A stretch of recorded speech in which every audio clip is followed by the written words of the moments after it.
Lipas dalam kereta ni dah lama sangat bersarang, sampai dah tak takut orang dah. Kereta Alza customer ni selalu bawa anak-anak, jadi memang penuh sisa makanan dalam kereta. Jadi kami suggest customer ni ambil package basmi lipas dan full interior detailing untuk cuci keseluruhan kereta dia dan untuk buang semua sarang lipas yang ada dalam kereta. Ini kapet lantai dia yang kita bawa keluar, nampak tu guys kotoran dia. Memang kalau air tumpah ke apa, susu tumpah, memang akan jadi kotor macam tu.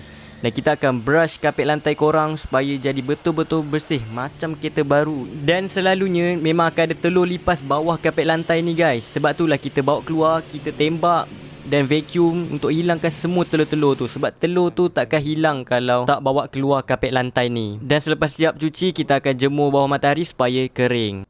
Dan untuk lipas yang masih ada dalam kereta ni, kita akan guna spray serangga untuk bunuh seluruh lipas dekat lantai kereta, dekat plastik-plastik tepi tu, dekat headliner dan dalam bonet kereta. Ni plastik dekat area bonet tu nampak penuh dengan telur lipas. Sebab tu kita kena buka plastik tu. Ini adalah mangsa lipas-lipas yang telah kami bunuh. Memang rasanya beratus lipas mati dalam kereta ni. Memang banyak guys. Alhamdulillah lepas 7 jam kita orang kerja, dah siap kereta ni. Memang dah tak ada lipas dalam kereta ni guys. Kalau korang ada masalah lipas dalam kereta ataupun interior kereta korang kotor, boleh WhatsApp kami, nombor ada di bio.